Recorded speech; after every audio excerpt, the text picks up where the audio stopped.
మరి ఇలా కథ ఏందనేది ఒక్కసారి చూస్తే, ఈ రెడ్డి ఉన్నాడు కదా, ఎస్సీ ఎస్టీ బీసీలకు అర్హత లేదా అంటే మస్తుగా ఉన్నారు, చాలా మంది ఉన్నారు ఇక్కడ. వాళ్ళని పెట్టలే. రేవంత్ రెడ్డి పైన రేవంత్ రెడ్డి, ఈయన కింద అంటే ఈ రెడ్డి వాళ్ళకి సంబంధించిన కాలేజీలు వీళ్ళ కథ కాపాడడానికి వేం నరేందర్ రెడ్డి.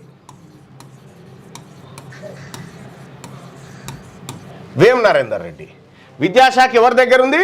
రేవంత్ రెడ్డి దగ్గర ఉంది. ఈ విద్యాశాఖను డీల్ చేస్తుంది ఎవరు?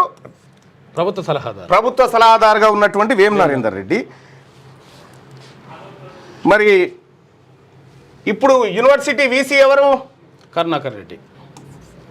వీసీ ప్రస్తుతం నందకుమార్ రెడ్డి. ఇప్పుడు గతంలో కరుణాకర్ రెడ్డి, ఇప్పుడు నందకుమార్ రెడ్డి ఈయన. మరి ఈయన ఏం చేయాలి?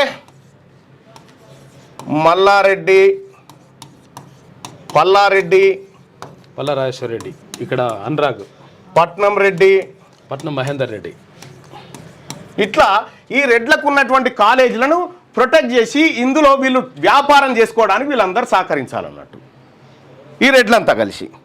మరి ఇప్పుడు ఈ కారణంగా ఏమైంది? ఎస్సీ ఎస్టీ బీసీ వీళ్ళ 200 సీట్లు ఎంబీబీఎస్ సీట్లను వీళ్ళు దొంగతనంగా ఈ ముఠా అంతా కలిసి అమ్ముకున్నారు.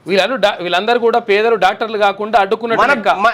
మరి వీడు కోటిన్నర పెట్టి ఎంబీబీఎస్ చేసినోడు మన గాంధీ దవాఖాన ఎందుకు పనిచేస్తాడు? మన ఉస్మానియాలో ఎందుకు పనిచేస్తాడు? ఇంకో కార్పొరేట్ హాస్పిటల్ పెట్టుకుంటాడు. ఫీజు తీసుకుంటే కూడా 500 రూపాయలు ఎంత తీసుకుంటాడు? 5 లక్షలు తీసుకుంటాడు ఫీజు. ఎందుకంటే కోట్లు పెట్టినాడు ఉట్టి తీసుకోడు కదా.